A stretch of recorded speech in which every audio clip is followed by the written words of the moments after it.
Bonjour à toutes et à tous.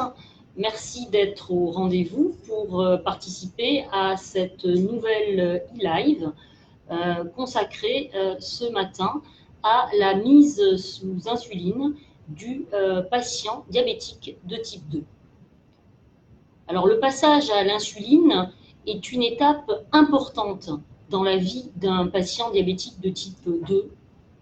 Elle est souvent source d'inquiétude liée aux peurs qui se cachent derrière le mot insuline.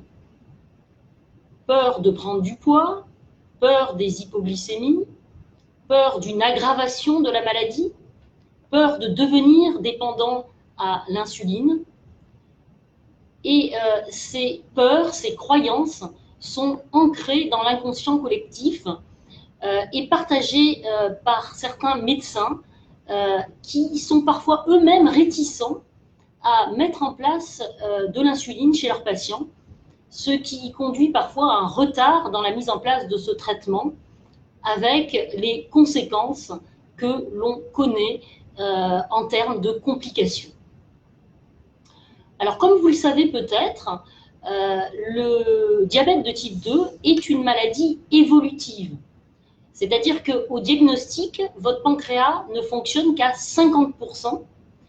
Et si vous avez une diététique adaptée, que vous avez une activité physique régulière et que vous prenez régulièrement vos comprimés, vous allez préserver au maximum ce capital. Mais malgré tout, au fil du temps, de manière inexorable, la fabrication d'insuline va diminuer jusqu'à s'interrompre complètement. Alors, de façon plus rapide, si vous n'avez pas, comme je vous l'ai dit, respecté la diététique, si vous n'avez pas fait d'activité physique, si vous n'avez pas pris votre traitement régulièrement. En revanche, si vous avez été très sérieux dans la gestion de votre diabète, vous pourrez rester 20 ou 25 ans sans avoir besoin d'insuline. Mais en tout cas, à un moment donné, il faudra quand même passer à l'insuline. Alors, comment savoir quand l'heure de l'insuline a sonné? Eh bien, ça peut être par des signes cliniques, par des symptômes que vous allez ressentir, notamment la sensation de soif, l'envie d'uriner. Ça peut être un amaigrissement, ça peut être une fatigue qui donc va nous alarmer. Ça peut être aussi une augmentation progressive dans la journée de votre taux de glycémie, de vos glycémies capillaires. Et puis, on se fie également à ce qu'on appelle l'hémoglobine glyquée, qui va s'élever, devenir très élevée, ou en tout cas qui va dépasser les objectifs. Et ça peut être un signal que donc vous avez besoin d'insuline. Alors, le passage à l'insuline ne va pas être brutal. On va mettre l'insuline de manière progressive, d'abord en association avec vos comprimés. On mettra une insuline qu'on appelle basale le soir pour aider votre pancréas donc, qui commence à montrer des signes de faiblesse. Et puis, au fur et à mesure, si votre diabète continue d'être déséquilibré, eh bien, on va intensifier le nombre d'injections d'insuline, 2 injections, puis 3 injections, puis 4 injections. On pourra également vous proposer à ce moment-là un traitement par pompe externe d'insuline. Voilà, donc je vois qu'il y a déjà, parce qu'il y a effectivement un certain nombre de questions qui nous ont été posées pendant la semaine. J'y répondrai peut-être après parce que je vois qu'il y a déjà des questions qui me sont posées. Donc Brigitte qui demande à quel moment un patient diabétique de type 2 doit consulter un diabétologue. Alors, effectivement, quand on est diabétique, très souvent, au départ en tout cas, le suivi est assuré par le médecin traitant. Néanmoins, cela ne dispense pas de la nécessité de voir, je dirais, 1 fois par an un spécialiste pour savoir si votre traitement est adapté et si vous êtes à jour de ce qu'on appelle le bilan des complications du diabète.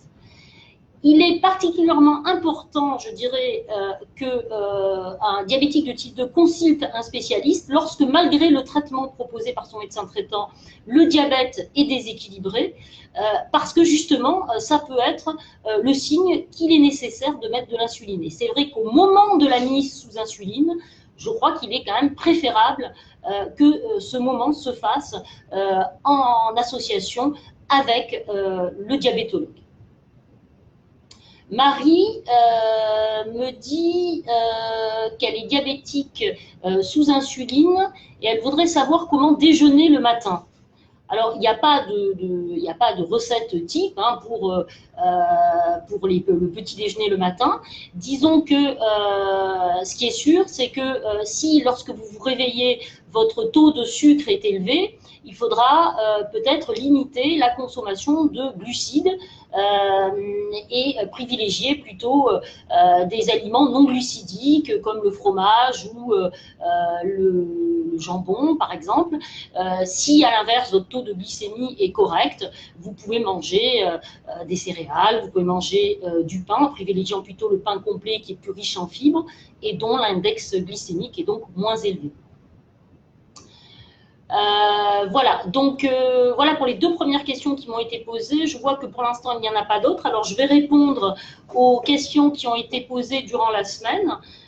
Tout d'abord, une question qui a été posée par Martine et Nathalie, qui toutes deux sont diabétiques de type 2 et qui sont insulinées depuis 1 et 2 ans respectivement, et qui se plaignent d'une prise de poids depuis la mise sous insuline. Elles se plaignent d'une prise de 8 kg depuis la mise sous insuline. Donc effectivement, la prise de poids est une doléance fréquente chez les patients diabétiques de type 2 que l'on met sous insuline. Mais la question est, est-ce que l'insuline fait prendre du poids ? Alors je dirais que je répondrai à la question en disant que oui, il est fréquent de prendre du poids lorsque l'on met le patient diabétique de type 2 à l'insuline, mais que non, l'insuline n'est pas directement responsable de cette prise de poids. Je m'explique. Lorsque on vous met à l'insuline, c'est que votre diabète est déséquilibré. Et lorsque le diabète est déséquilibré, vous perdez artificiellement du poids parce que vous urinez du sucre et donc des calories. En moyenne, vous perdez 2 ou 3 kilos. Donc, il est logique que lorsque l'on met de l'insuline, eh bien, le diabète va se rééquilibrer. Donc, il n'y aura plus de fuite de sucre par les urines. Et donc, vous allez reprendre les 2 ou 3 kilos que vous aviez perdus artificiellement. Donc, ça, c'est la raison pour laquelle on reprend le poids qu'on a perdu initialement. Deuxièmement, c'est vrai que l'insuline peut parfois provoquer des hypoglycémies, que ces hypoglycémies, vous allez y répondre par des resucrages, et que ce resucrage peut faire prendre du poids. Et enfin, il peut arriver que lorsque l'on met de l'insuline à certains patients, eh ben, ils relâchent un peu les règles diététiques parce qu'ils se disent, bon, ben, maintenant j'ai de l'insuline, donc je peux un peu moins faire attention à la diététique. Et ça, c'est une erreur surtout à ne pas commettre, parce que si vous faites ça, eh ben, vos besoins en insuline vont augmenter, donc vos doses d'insuline vont augmenter. Et c'est effectivement quand on met des fortes doses d'insuline que là, oui, l'insuline peut faire grossir. C'est uniquement dans ce cas de figure-là. Alors, je regarde s'il y a d'autres questions. Bélange qui me dit qu'elle est diabétique depuis 14 ans. Et elle me demande ce qu'elle doit manger, enfin sur la quantité de pain qu'elle peut manger pour éviter d'avoir un excès de sucre. Alors je vous rappelle qu'aujourd'hui le thème c'est la mise sous insuline, donc essayez de me poser quand même des questions qui sont en lien avec ce thème. Bon, je vais vous répondre quand même. Donc, il est évident que, alors comme je vous l'ai dit, c'est déjà la qualité du pain qui va être importante. Si vous mangez du pain blanc, l'index glycémique va être particulièrement élevé. Si vous mangez à l'inverse du pain complet, il y aura des fibres, donc l'index glycémique va être plus faible, donc ça va faire moins monter la glycémie. Mais disons qu'habituellement, chez un diabétique de type 2, on conseille par repas, si vous ne mangez pas de féculents associés, de consommer environ 40 grammes de pain, ce qui est une consommation correcte par repas.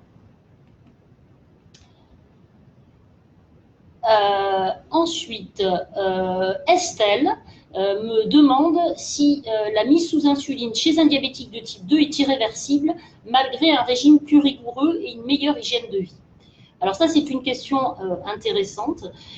Je vous ai dit que le diabète était une maladie évolutive. Autrement dit que bien entendu, il est important de faire des efforts diététiques et une activité physique régulière pour retarder le moment de mettre de l'insuline, mais que de manière inexorable, malgré tout, à un moment donné, vous aurez besoin d'insuline, même si vous avez la meilleure hygiène de vie qui soit. Donc, ça ne veut pas dire qu'il faut faire n'importe quoi parce que de toute façon, vous allez être sous l'insuline. Non, je vous l'ai dit tout à l'heure, si vous êtes sérieux avec la gestion de votre maladie, l'insuline, vous allez en avoir besoin qu'au bout de 20-25 ans. Si à l'inverse, vous faites n'importe quoi, eh ben, l'insuline, on va la mettre en place de manière très précoce, c'est-à-dire quelques années seulement après le diagnostic du diabète. Donc, chez un diabétique de type 2 qu'on met sous insuline, la plupart du temps, si la mise sous insuline est faite correctement, c'est-à-dire que on n'a pas mis de l'insuline trop précocement alors que le patient n'en avait pas véritablement besoin, il est évident qu'il est rare de revenir en arrière. Donc, effectivement, quand on met de l'insuline, c'est qu'on en a besoin et que le pancréas ne fonctionne plus suffisamment tout seul et qu'il faut l'aider avec de l'insuline. Donc, il est rare de revenir en arrière. Les fois où on revient en arrière, c'est quand on met un patient sous insuline alors qu'il n'en a pas véritablement besoin. Pourquoi? Parce que c'est un patient qui a pris du poids, il a une hémoglobine glyquée élevée et donc on le met sous insuline parce qu'il ne répond pas aux comprimés. Alors qu'on aurait pu justement avec une diététique adaptée et une meilleure gestion du traitement non insulinique éviter la mise sous insuline. Donc dans ce cas-là, on peut revenir en arrière, mais c'est le seul cas. Sinon, si véritablement l'insuline a été mise en place de manière adaptée quand il le fallait, il est rare de pouvoir revenir en arrière. Alors, une question sur la différence entre l'insuline semi-lente et l'insuline semi-rapide. Alors, l'insuline semi-rapide, je dirais que ça n'existe pas. Il y a de l'insuline rapide et de l'insuline ultra-rapide. Les insulines rapides, c'est des insulines qu'on met généralement au moment des repas pour éviter le pic glycémique après le repas. Et l'insuline ultra rapide, c'est une insuline qui agit encore plus rapidement, donc immédiatement, lorsque vous mangez, l'insuline va agir. L'insuline lente, c'est une insuline qu'on va mettre pour notamment pour gérer les glycémies la nuit. Hein. Donc, c'est des insulines effectivement semi-lentes ou des analogues lents maintenant de l'insuline. Voilà. Donc, les insulines lentes, c'est pour contrôler les glycémies avant les repas et les glycémies la nuit. Et les insulines rapides, c'est pour contrôler les glycémies 2 heures après les repas, ce qu'on appelle les glycémies postprandiales. Alors, est-ce qu'il y a d'autres questions? Donc, il y a des gens qui continuent à me poser des questions sur la diététique. Je vous rappelle qu'il y a eu un sujet sur la diététique il y a une quinzaine de jours, donc je vais passer sur ces questions, parce que je voudrais quand même qu'on axe cette e-live sur la mise sous insuline du patient diabétique. Quelqu'un, Lucie, me dit que on lui a prescrit de l'Ozempic, de la metformine et de l'insuline, et qu'elle faisait des hypoglycémies, alors qu'avec l'accord de son médecin, elle a arrêté l'insuline et que sa glycémie à jeun est entre 1,04 et 1,10 g. Alors, Lucie, là, vous dites que vous faisiez des hypoglycémies, ce qui a conduit donc votre médecin à vous arrêter l'insuline, et que maintenant votre glycémie à jeun est dans l'objectif, puisqu'elle est entre 1,04 et 1,10 g. Donc effectivement, dans ce cas-là, si votre glycémie est contrôlée, pour l'instant en tout cas, il n'y a pas nécessité a priori de remettre de l'insuline. Il faudrait quand même en être sûr en contrôlant votre hémoglobine glyquée, et s'assurer que votre hémoglobine glyquée est inférieure à 7%. Est-ce qu'il y a... alors, une question de Sabrina qui dit qu'elle est diabétique depuis octobre 2019, donc diabétique de type 2. Elle dit qu'elle était au départ à 9,4% et qu'elle est passée à 6,3% en perdant énormément de poids, puisqu'elle a perdu 38 kilos a priori, grâce à une modification de son comportement alimentaire et en augmentant son activité physique. Et elle dit qu'elle est actuellement sous metformine 500 matin et soir. Elle dit qu'elle prévoit d'avoir une grossesse. Elle demande si elle va devoir passer sous insuline. Donc la réponse est oui. Donc, vous avez effectivement un diabète de type 2 actuellement bien équilibré, puisque vous êtes à 6,3% d'hémoglobine glyquée, et vous êtes parfaitement bien équilibré sous metformine 500 matin et soir. Néanmoins, aucun antidiabétique oral n'a l'autorisation de mise sous le marché en cas de grossesse. Donc, si vous tombez enceinte, il faudra effectivement arrêter la metformine et vous passer sous insuline. Alors, une question d'Idrissou qui me demande pendant combien de temps un diabétique de type 2 peut prendre de la metformine. Alors, vous savez, je l'ai dit lors de ma précédente e-live sur les traitements des patients diabétiques de type 2, la metformine, c'est le traitement avec lequel on a le plus de recul. C'est un traitement qui a montré à la fois son efficacité et sa parfaite innocuité. Donc, c'est une molécule que l'on peut utiliser tout au long de la maladie, y compris quand on met de l'insuline.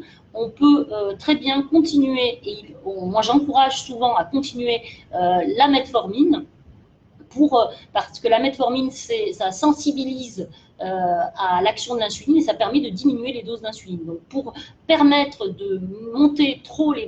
éviter de monter trop les doses d'insuline, le maintien de la metformine en association avec l'insuline est fortement recommandé.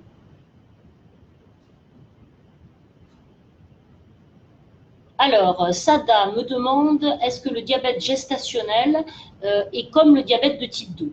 Alors, la réponse est non. Le diabète gestationnel, par définition, c'est le diabète qui survient pendant la grossesse et qui, dans 9 cas sur 10, disparaît à l'issue de la grossesse. Donc, c'est un diabète transitoire, mais qui néanmoins demande par la suite des règles diététiques parce que lorsque l'on a eu un diabète gestationnel, on est plus à risque de faire un diabète de type 2. Mais le diabète gestationnel, ce n'est pas la même chose que le diabète de type 2 parce que le diabète de type 2, une fois qu'il est installé, il est définitif, il n'est pas transitoire. Alors, Leda, qui me dit qu'en plus de l'Ozempic, est-ce qu'on peut envisager une piqûre à l'insuline? Alors, la réponse est oui. L'Ozempic, c'est, pour ceux qui ne le savent pas, un analogue du GLP-1. C'est en gros une molécule qui stimule la fabrication d'insuline et qui a un effet positif sur le poids, en jouant à la fois sur le centre de la satiété, donc en permettant d'être rassasié plus vite, et qui agit aussi au niveau de l'estomac en ralentissant la vidange de l'estomac. Donc, on peut tout à fait associer l'Ozempic et l'insuline, ce qui permet en plus d'éviter de mettre des doses d'insuline trop importantes et donc de limiter la prise de poids après la mise sous insuline.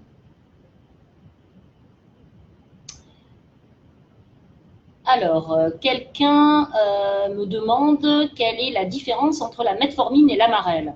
Alors, je vais répondre à la question en essayant de la recentrer sur le thème d'aujourd'hui. Alors, la metformine, c'est un médicament qui est ce qu'on appelle un insulinosensibilisant, c'est-à-dire que ça va permettre à votre corps d'être plus sensible à l'insuline. Et donc, elle ne stimule pas directement la fabrication d'insuline par le pancréas, donc elle ne provoque pas d'hypoglycémie. L'Amarel, au contraire, est ce qu'on appelle un insulinosécrétagogue, c'est-à-dire que l'Amarel va directement stimuler la sécrétion d'insuline par le pancréas. Et donc, la marelle peut provoquer des hypoglycémies. Alors, pour recentrer sur le débat d'aujourd'hui, lorsqu'on vous met de l'insuline au départ, je vous ai dit qu'on associait au départ une insuline basale, donc on faisait le soir avec les comprimés, et dans ce cas-là, on peut maintenir à la fois la metformine et la marelle en association avec l'insuline. Mais si vous faites des hypoglycémies, avec ce qu'on appelle donc un traitement mixte, c'est-à-dire avec les comprimés et l'insuline le soir, si ces hypoglycémies surviennent la nuit, ben, c'est dû à l'insuline, donc ce sera l'insuline qu'il faudra baisser. Si par contre les hypoglycémies ont lieu dans la journée, ce ne sera pas à cause de l'insuline, ce sera à cause de l'amarelle qui est, comme je vous l'ai dit, un insulinosécrétagogue, donc qui peut provoquer des hypoglycémies. Dans ce cas-là, il faudra baisser la dose d'amarelle, voire interrompre l'amarelle. En revanche, la metformine, comme je vous l'ai dit, on peut la maintenir tout au long du traitement par insuline.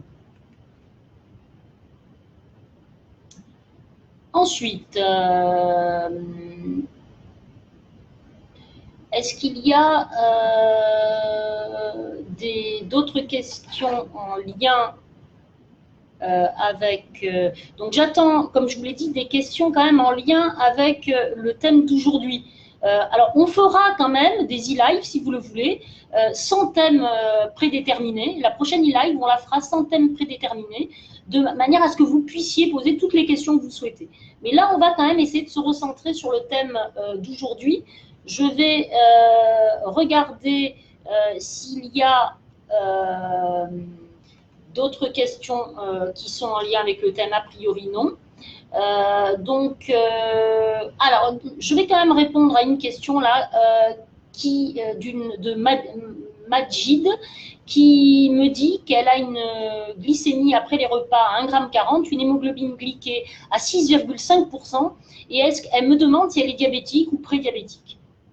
Alors, ce qu'il faut savoir, c'est que l'hémoglobine glyquée, c'est un paramètre qu'on utilise pour suivre un diabète de type 2, mais pas pour faire le diagnostic du diabète de type 2. C'est un très mauvais examen pour faire un diagnostic.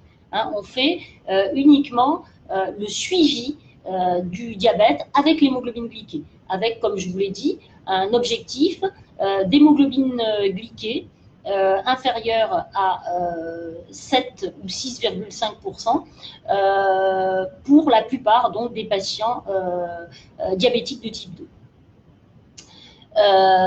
Pour le diagnostic du diabète, cela se fait sur la glycémie à jeun. Vous êtes diabétique, si vous avez une glycémie à jeun supérieure ou égale à 1,26 g, recontrôlez. Donc, de glycémie à jeun supérieure ou égale à 1,26 g, c'est le diagnostic du diabète. Et à ce moment-là, on dose l'hémoglobine glyquée pour savoir s'il y a besoin tout de suite ou pas d'un traitement. Donc, vous avez une glycémie postprandiale à 1,40 g. Ça signifie que vous n'êtes pas diabétique, mais que vous êtes prédiabétique. Donc, quand on est prédiabétique, ça veut dire que si on ne fait rien sur le plan de l'hygiène de vie, on va devenir diabétique dans les 5 à 10 ans à venir. Il va falloir que vous ayez une diététique adaptée, une alimentation équilibrée et que vous fassiez une activité physique régulière, c'est-à-dire environ 45 minutes à 1 heure d'activité physique 2 à 3 fois par semaine.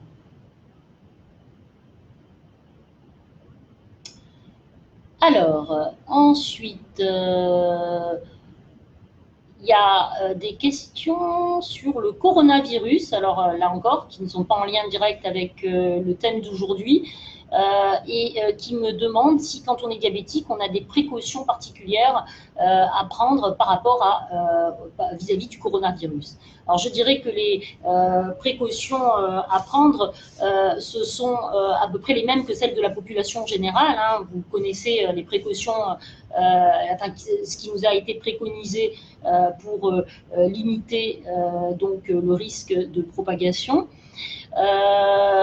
Voilà, après, ce qu'on peut quand même conseiller aux personnes diabétiques, mais ça on leur conseillait déjà avant, c'est de se faire vacciner contre la grippe.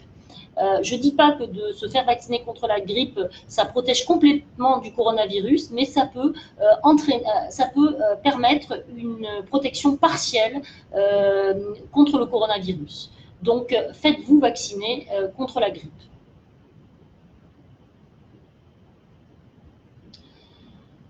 Alors, pour l'instant, je n'ai pas d'autres questions concernant le thème d'aujourd'hui. Je vous invite à en poser. Ah, si, j'en ai une. Allez-y, hein, lancez-vous, hein, posez les questions, hein. Vous êtes 52 à nous regarder, donc vous n'êtes pas 52 à avoir posé des questions. Donc, vraiment, ce qui fait la richesse de ces e-live, c'est vraiment votre participation active, hein. Radouane me dit que, alors il me demande si les antidiabétiques oraux doivent être interrompus si on passe à l'insuline. Alors j'ai déjà partiellement répondu à cette question.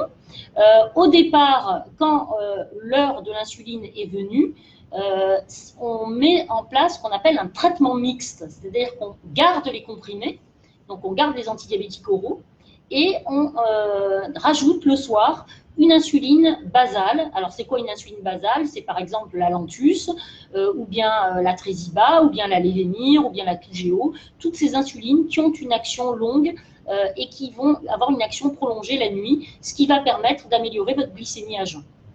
En revanche, lorsque l'on commence à intensifier le nombre d'injections d'insuline, c'est-à-dire qu'on commence à passer à 2 injections d'insuline, et notamment qu'on introduit des insulines rapides, il faut absolument interrompre les insulinosécréteurs, c'est-à-dire l'Amarel ou le Novonorm ou le Diamicron, parce que là, il y a un risque majeur d'hypoglycémie si vous associez ce type d'antidiabétique avec l'insuline. En revanche, je vous l'ai dit tout à l'heure, tout au long de la maladie, et y compris lorsque vous avez plusieurs injections d'insuline, voire une pompe à insuline, vous pouvez maintenir la metformine, et vous pouvez également maintenir les analogues du GLP-1, c'est-à-dire l'Ozempic ou le Trulicity ou le Victoza, en fonction de celui que vous avez.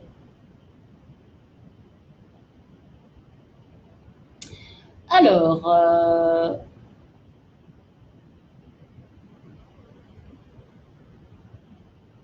ensuite, Jade me pose une question. Elle me dit que on vient de lui découvrir qu'elle a un cancer. Alors, je ne sais pas si votre cancer est en cours de traitement ou pas. Parce qu'elle me demande quel est s'il y a un protocole. Alors, il n'y a pas de protocole type lorsque vous avez un cancer et un diabète par rapport à l'insuline. En revanche, lorsque vous avez une chimiothérapie, et notamment une chimiothérapie qui va comporter de la cortisone, on va généralement introduire de l'insuline rapide au moment des repas et une insuline lente le soir. Donc on met en général 3 à 4 injections d'insuline pour permettre d'éviter les montées de glycémie liées à l'utilisation de la cortisone dans la chimiothérapie. Alors, Matt me pose une question à laquelle j'ai déjà répondu en début d'e-live. Elle me demande si un traitement par insuline risque de faire prendre du poids. Donc, je vous l'ai dit, hein, ça fait partie des inquiétudes et des peurs que l'on a quand on met en place un traitement par insuline. Donc, les patients ont toujours très peur de prendre du poids. Je vous l'ai dit, la prise de poids, elle n'est pas directement liée à l'insuline.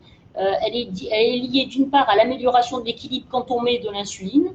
Elle est liée aux hypoglycémies éventuelles et donc au resucrage qui peuvent exposer à une prise de poids. Et enfin, elle peut être liée à des doses très importantes d'insuline. Je dirais que quand on dépasse 50 ou 60 unités par jour, c'est là où on commence à avoir un risque de prendre du poids. D'où l'importance d'optimiser les règles diététiques et l'activité physique lorsque l'on met de l'insuline. Alors que le réflexe que l'on pourrait avoir au départ, ce serait au contraire de les relâcher.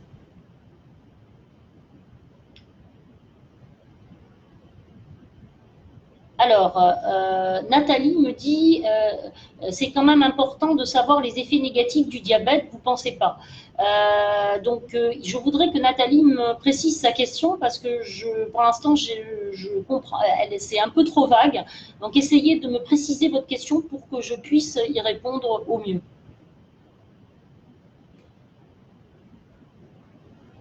Alors, donc, je continue Puisqu'il n'y a pas pour l'instant d'autres questions, je continue à répondre aux questions qui ont été posées durant la semaine. Une question de Maëva, non, une question pardon, de Marré qui demande en fait de Marais qui demande quand on se pique à l'insuline, est-ce qu'on est diabétique de type 1 ou un diabétique de type 2?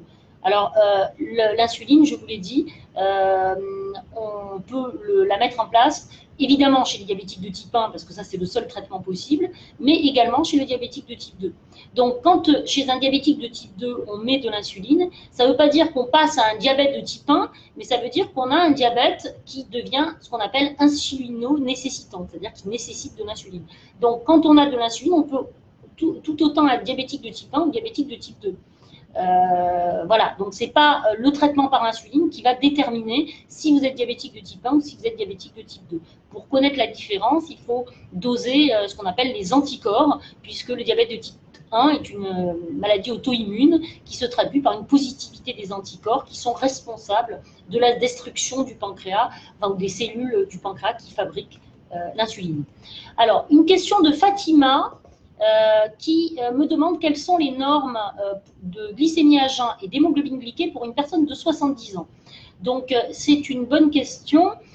Effectivement, je vous ai dit que l'objectif d'hémoglobine glyquée pour la plupart des patients, c'était une hémoglobine glyquée à 7%. Si vous avez 70 ans ou plus, tout dépend en fait de l'ancienneté de votre diabète et tout dépend des comorbidités que vous avez, c'est-à-dire des maladies associées que vous avez. Si vous avez 70 ans, qu'on vient de vous découvrir ce diabète et que vous n'avez aucune maladie particulière associée, on sera aussi strict que chez des patients plus jeunes, c'est-à-dire on sera sur un objectif d'hémoglobine glyquée de 7%.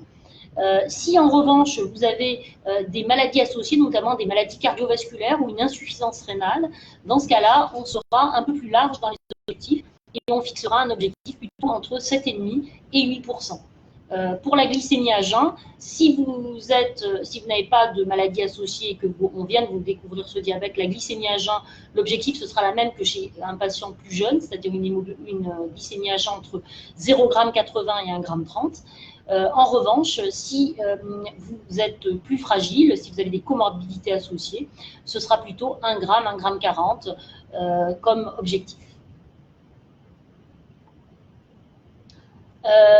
Majid me demande quels sont les paramètres que l'on choisit, quels sont les paramètres qu'on utilise pour choisir un schéma d'insuline chez un patient diabétique de type 2. Alors, le premier traitement, je vous l'ai dit, chez un patient diabétique de type 2 que l'on met à l'insuline, c'est le traitement mixte. C'est-à-dire que le premier objectif, c'est de normaliser la glycémie à jeun. Donc, on associe les comprimés pour le diabète, les comprimés oraux pour le diabète, avec donc de l'insuline, une insuline basale le soir, avec comme objectif une glycémie à jeun entre 0,80 g et 1,30 g pour la plupart des patients. Si vous avez atteint cet objectif, mais que votre hémoglobine glyquée reste élevée, ça veut dire qu'on est arrivé au bout des possibilités de ce traitement mixte. Et dans ce cas-là, il faudra intensifier le nombre d'injections d'insuline.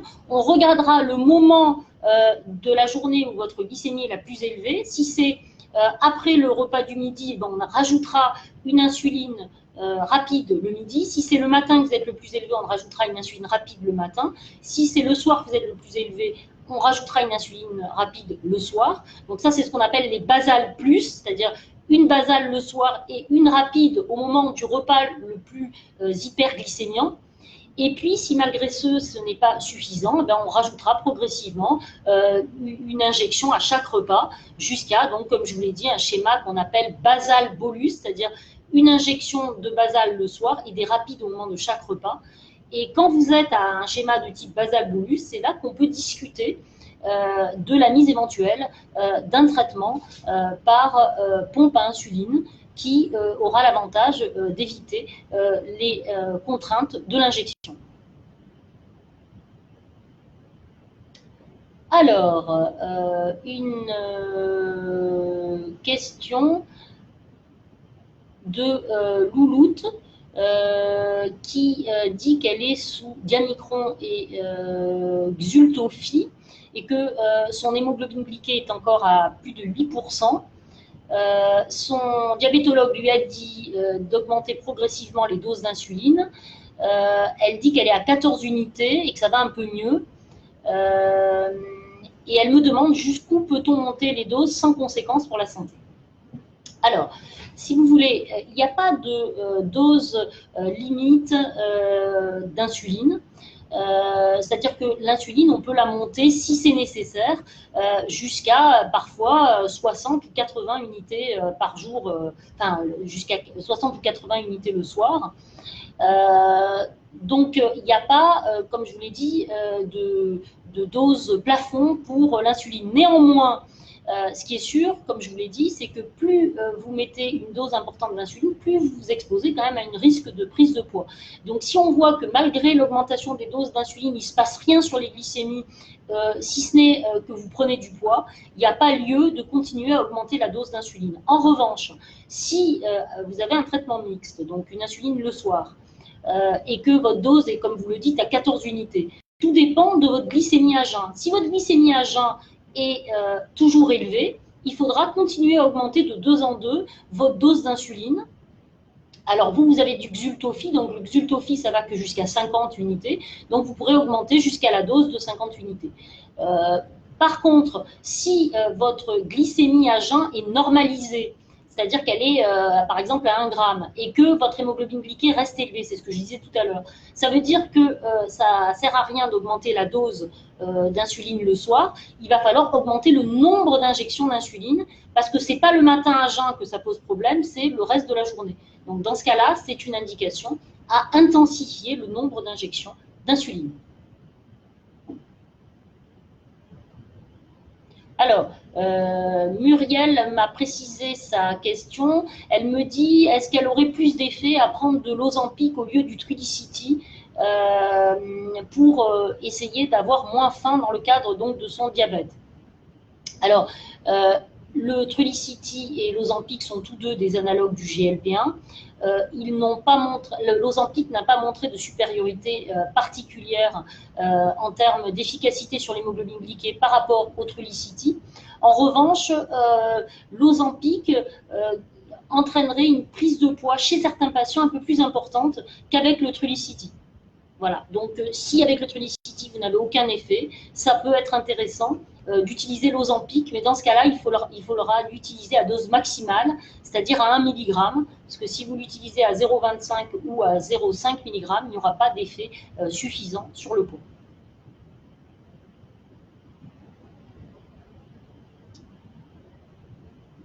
Alors, Muriel me dit qu'elle, donc toujours la même Muriel, me dit qu'elle est à 3 stagies d'un demi-diamicron et tout GO 40 unités plus Trulicity. Donc, comme je vous l'ai dit, dans ce cas-là, effectivement, si le Trulicity n'a entraîné aucun effet sur votre poids, et aucun effet coup de faim, vous pouvez toujours essayer l'Ozempic à dose progressive jusqu'à 1 mg par semaine pour voir si ça fonctionne mieux, parce qu'effectivement, chez certains patients, au niveau du poids, l'Ozempic fonctionne un peu mieux que le Trulicity. Alors, ensuite, Mylène me dit qu'elle doit passer au bloc opératoire et qu'elle est sous Xultophy et metformine. Et elle demande si, par rapport donc, à sa chirurgie, elle devra changer quelque chose sur son traitement. Alors, pour ceux qui ne le savent pas, le Xultophy, c'est une association d'insuline et de Victoza, donc d'analogue du GLP-1 et d'insuline lente. Hein. Donc, le Xultophy, vous pouvez le maintenir par rapport à votre chirurgie. En revanche, la metformine, on ne peut pas la maintenir pendant une intervention chirurgicale. Donc, il faut arrêter la metformine 48 heures avant et la reprendre 48 heures après. Donc, c'est le protocole quand on est sous metformine et qu'on doit avoir une intervention chirurgicale.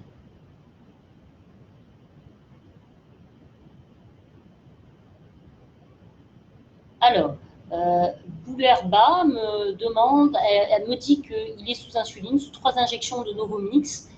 Donc la Novomix, pour ceux qui ne le savent pas, c'est une association d'insuline lente et d'insuline rapide. Et il me dit qu'il a un poids à 83 kg, il me demande si c'est normal. Alors, je ne peux pas répondre à cette question dans la mesure où je ne sais pas quelle est votre taille. Donc, pour déterminer ce qu'on appelle votre indice de masse corporelle, qui pourrait me faire dire si votre poids est normal ou si vous êtes en surpoids ou si vous êtes obèse, il me faudrait avoir votre taille. Donc, si vous pouvez me la donner, je pourrais peut-être mieux répondre donc, à votre question. Alors, Guy me dit qu'il est sous Tresiba à 24 unités. Donc, le Tresiba, c'est une insuline ultra lente, hein, c'est un analogue ultra lent de l'insuline.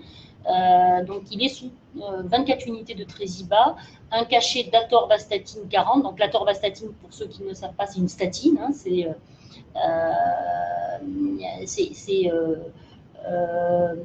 une statine à 40 mg et 2 cachets de Velnessia 50 000 par jour. Et il me dit qu'il est grippé et il me demande s'il est normal qu'il ait une glycémie le matin à 1,60 g. Alors, il est tout à fait logique que lorsque vous avez une maladie intercurrente, donc en l'occurrence une grippe, vous ayez une augmentation de vos glycémies. Je vous l'ai déjà dit, hein, le diabète, c'est un peu un baromètre de ce qui se passe dans votre corps. Donc, si vous avez un stress physique ou psychologique, donc une maladie particulière, eh bien, les glycémies vont monter, et donc, parce que les besoins en insuline vont augmenter.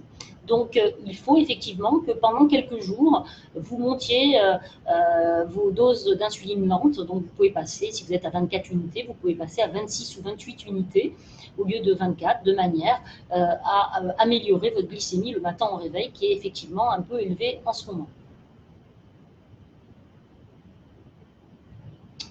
Alors, Nathalie me pose une question qui n'est pas en lien avec le sujet du jour, mais elle veut quand même que je lui réponde.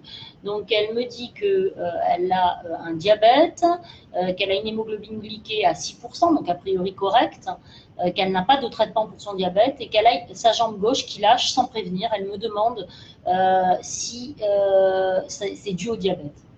Alors, je ne suis pas du tout certaine que ces symptômes soient liés au diabète. En général, quand on a une jambe comme ça qui lâche avec une chute, c'est souvent lié à un problème plutôt rhumatologique ou neurologique. Et c'est donc plutôt vers ces pathologies-là qu'il faudrait s'orienter. Le diabète peut entraîner des problèmes au niveau des jambes uniquement par le biais d'une neuropathie, mais dans ce cas-là, ça ne se traduit pas par ces symptômes-là, c'est plutôt des douleurs dans les jambes que ça provoque. Et ça peut aussi provoquer ce qu'on appelle de l'artérite, et donc des douleurs quand vous marchez et qui s'interrompent quand vous arrêtez de marcher. Donc, ce que vous me décrivez ne me semble pas du tout en lien avec votre diabète. En tout cas, il ne faut pas du tout que vous considériez que c'est forcément lié à votre diabète et il faut que vous alliez chercher ailleurs. Donc, je vous suggère vivement de vous rapprocher de votre médecin traitant pour qu'il vous fasse réaliser des examens complémentaires, je dirais un scanner ou une IRM dorso-lombaire, de manière à essayer de voir d'où peut venir. Donc, il y a des fois ce qu'on appelle des canals lombaires étroits qui se traduisent par une sensation de faiblesse des jambes. Donc, ça peut peut-être venir de là. Je ne peux pas vous en dire davantage parce que je ne connais pas plus votre dossier. Alors, Boulerba me donne sa taille. Il me dit qu'il mesure 1,70 m. Donc, effectivement, un poids de 83 kg pour une taille de 1,70 m, c'est un petit peu excessif. Ce n'est pas non plus extraordinairement élevé. Mais... Donc, je ne sais pas quel était votre poids avant que vous soyez sous insuline. Peut-être dites-moi quel était votre poids avant la mise sous insuline pour savoir si l'on peut établir un lien de cause à effet entre cette prise de poids et votre insuline. Il me faudrait aussi les doses d'insuline que vous avez, parce que comme je vous l'ai dit, l'insuline ne peut pas être directement responsable de la prise de poids, sauf quand les doses d'insuline sont très importantes.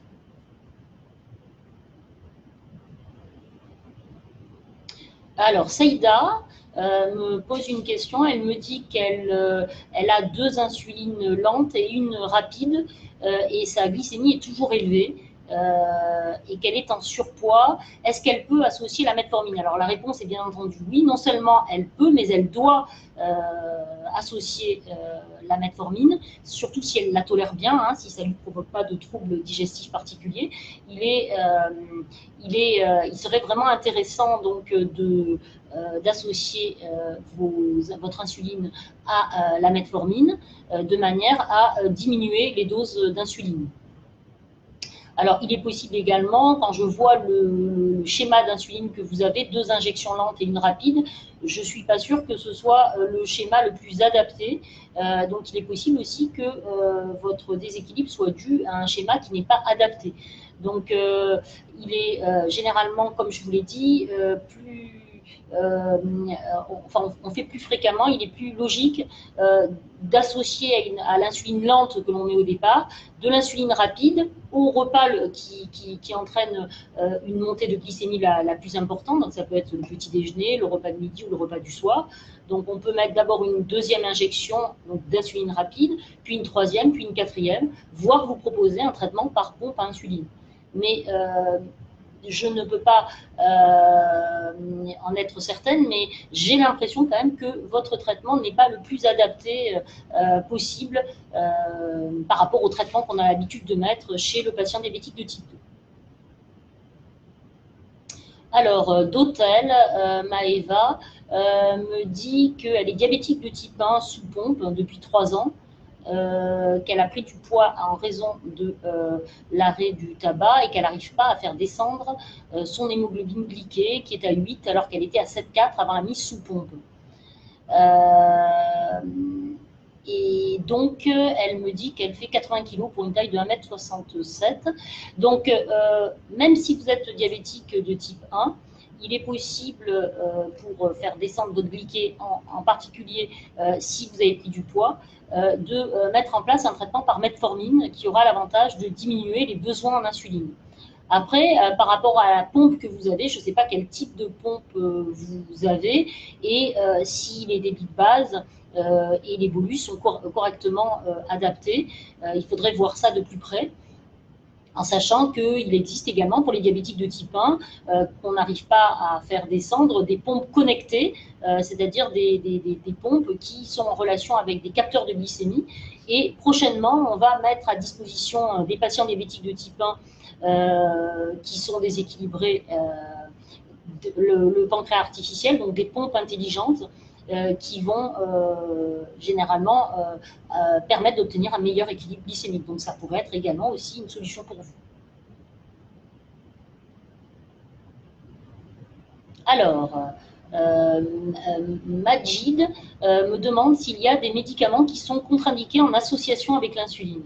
Alors, il n'y a pas de médicaments vraiment contre-indiqués en association avec l'insuline, mais il y a des médicaments qui sont quand même déconseillés en association avec l'insuline, notamment, comme je vous l'ai dit, les antidiabétiques oraux qui entraînent des hypoglycémies. Alors, si vous avez une seule injection d'insuline, ça peut être associé, mais par contre, dès qu'on augmente le nombre d'injections d'insuline, notamment dès qu'on met en place de l'insuline rapide, il faut absolument éviter d'associer les insulinosécréteurs comme le Novonorm, le Gamicron ou l'Amarel avec de l'insuline rapide en raison du risque d'hypoglycémie.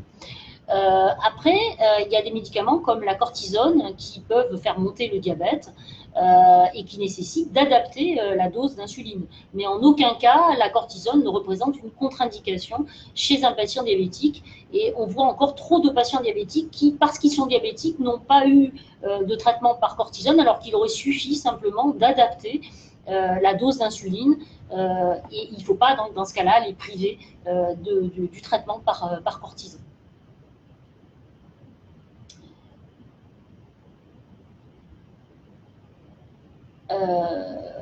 Alors, Ensuite, est-ce qu'on a d'autres est-ce que l'on a d'autres questions? Oui. Donc, voilà, donc la d'Hôtel qui me disait qu'elle avait pris du poids avec sa pompe et que son hémoglobine glyquée restait élevée à plus de 8%, je crois, me dit qu'elle a 34 unités d'insuline dans sa pompe au quotidien. Donc là, effectivement, c'est une dose d'insuline qui me semble tout à fait correcte. C'est pas une dose importante. Donc, pour moi, la prise de poids n'est pas liée à la mise sous pompe et à l'insuline elle-même. Comme je vous l'ai dit, 34 unités, c'est une dose qui me semble tout à fait modérée.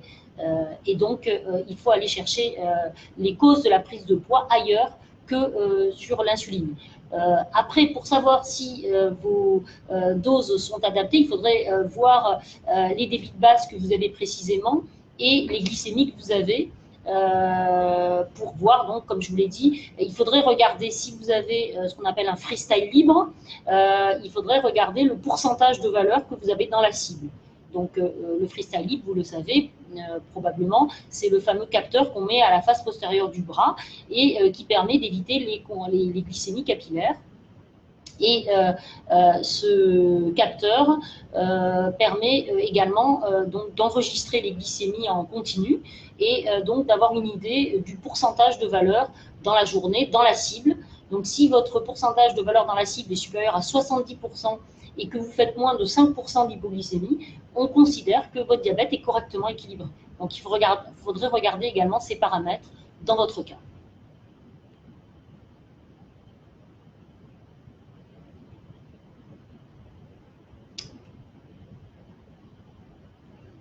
Je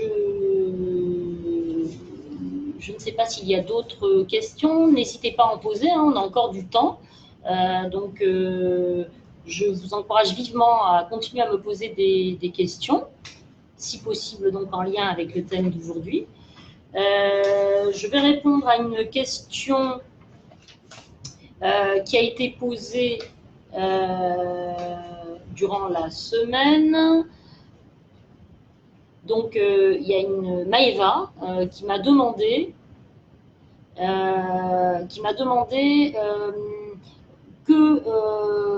qu'est-ce qui fait qu'on passe à un diabétique de type 2 sous insuline. Donc, pour savoir si l'on doit passer à un patient diabétique de type 2 sous insuline, il faut regarder plusieurs choses. Il faut regarder déjà l'ancienneté du diabète. Je vous ai dit tout à l'heure que le diabète est une maladie évolutive et qu'au bout de 15 à 20 ans, généralement, on avait besoin d'insuline. Donc, si le diabète est récent, on se précipitera beaucoup moins sur l'insuline que si le diabète est beaucoup plus ancien. On tient compte également du traitement que le patient a. Est-ce que le patient a déjà un traitement non insulinique maximum ou pas? Donc, s'il a déjà tous les comprimés pour le diabète et qu'il a éventuellement également des analogues du GLP-1 et que malgré ce traitement, les glycémies restent élevées, c'est une indication à mettre de l'insuline. Il y a la clinique qui nous guide également, je vous l'ai dit, un patient qui maigrit, un patient qui est fatigué, un patient qui se met à uriner beaucoup et à boire beaucoup, c'est souvent parce qu'il a une carence en insuline et que c'est le moment donc de mettre de l'insuline. Les glycémies capillaires, si vous avez quand vous faites des contrôles de glycémie au bout du doigt, si votre glycémie elle s'élève au fur et à mesure de la journée, notamment que la glycémie à 5 heures du soir, c'est un élément très important pour nous pour savoir si vous avez besoin d'insuline. Si la glycémie à 5 heures du soir est élevée, c'est-à-dire qu'elle dépasse 1,30 g, ça peut être une indication à mettre de l'insuline. Et enfin, l'hémoglobine glyquée va être également un paramètre important. Il est évident que l'hémoglobine glyquée, si elle est élevée ou très élevée, ça va être quand même un signal qui va nous inciter à penser à la mise sous insuline. Alors, Muriel me pose une question. Elle me dit, quand je parle de cortisone, est-ce que je parle également de la cortisone inhalée que les patients prennent, par exemple, dans le cadre d'un asthme? Alors, oui, la cortisone inhalée, si vous voulez. Et alors, la cortisone inhalée, elle a des effets sur la glycémie moins importants que la cortisone qu'on va prendre par voie orale, puisqu'elle passe beaucoup moins dans la circulation générale. Donc, il n'y a pas ce qu'on appelle de passage systémique important. Néanmoins, il peut y avoir quand même un petit effet d'une prise continue de cortisone inhalée. Et donc, ça peut effectivement des fois être en cause dans la nécessité d'augmenter un peu les doses d'insuline. Majid me demande quels sont les effets secondaires de l'insuline. Alors, je vous l'ai dit, l'insuline, c'est une hormone qui, en fait, va être nécessaire pour le patient diabétique au bout de plusieurs années d'évolution du diabète. Les effets secondaires, le principal effet secondaire de l'insuline, c'est les hypoglycémies. Puisque, effectivement, si la dose n'est pas adaptée, le risque, c'est d'avoir donc des hypoglycémies. Et c'est souvent la grande crainte des patients qui, souvent, se sous-dosent de peur de faire ces hypoglycémies. Donc, il est important de rassurer les patients. Normalement, donc, si vous avez un suivi régulier, normalement, la dose devrait être adaptée. C'est vrai que cette dose peut varier en fonction des circonstances de la vie. Hein, donc, si vous faites de l'activité physique, par exemple, ou si vous sautez un repas, là, effectivement, vous vous exposez, si vous faites la même quantité d'insuline, à un risque hypoglycémique. Donc, il faudra une éducation du patient où on va donc lui exposer toutes les circonstances qui peuvent l'exposer à une hypoglycémie pour limiter au maximum ce risque. Donc, le principal effet secondaire de l'insuline, c'est vraiment le risque hypoglycémique.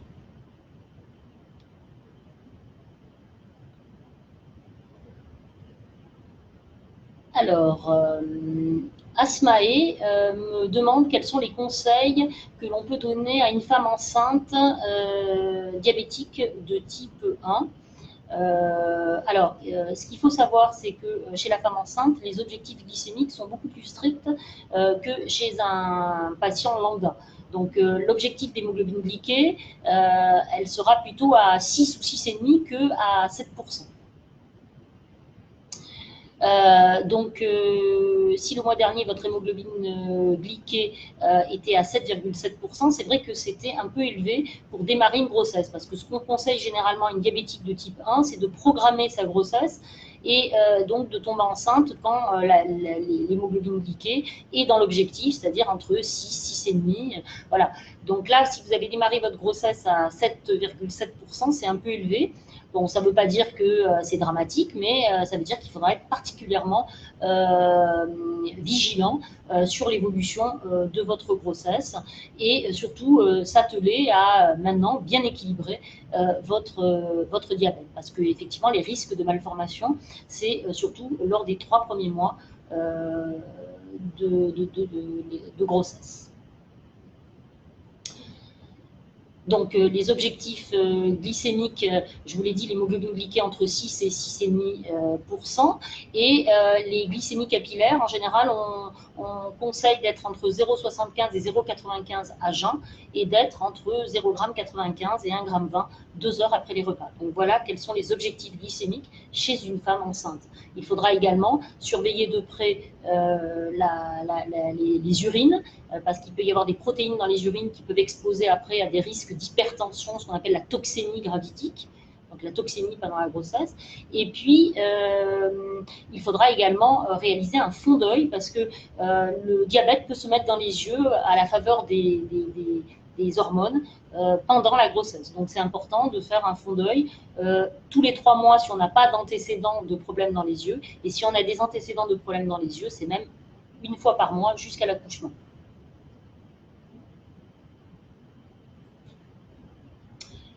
Voilà.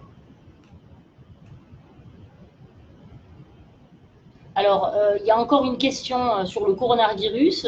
Donc, Eva me pose cette question de savoir si les diabétiques sont particulièrement à risque. Je dirais que les diabétiques ne sont pas forcément plus à risque, sauf s'ils sont déséquilibrés, que les patients non diabétiques. Néanmoins, il est préférable de prendre les précautions par rapport au risque de propagation et également de se faire vacciner contre la grippe.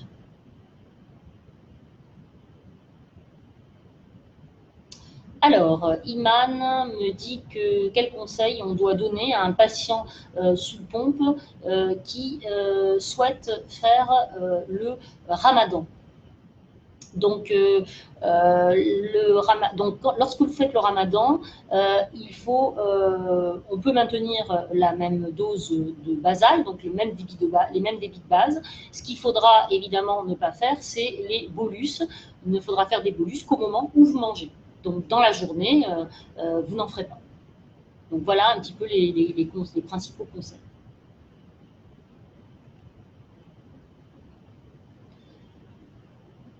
Voilà, je ne sais pas s'il y a encore d'autres questions. Si vous en avez, faites vite parce qu'on est déjà au terme de cette e-live. Voilà, donc j'espère que j'ai pu répondre à un certain nombre de vos interrogations.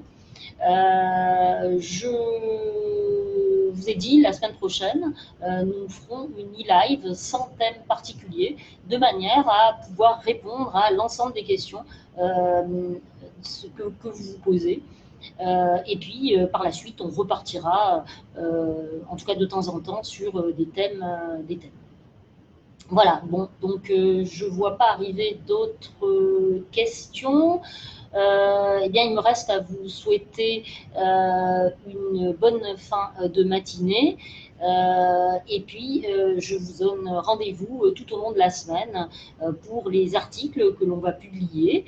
Et donc, comme je vous l'ai dit, pour la prochaine e-live qui sera animée par le docteur Amina Radaoui.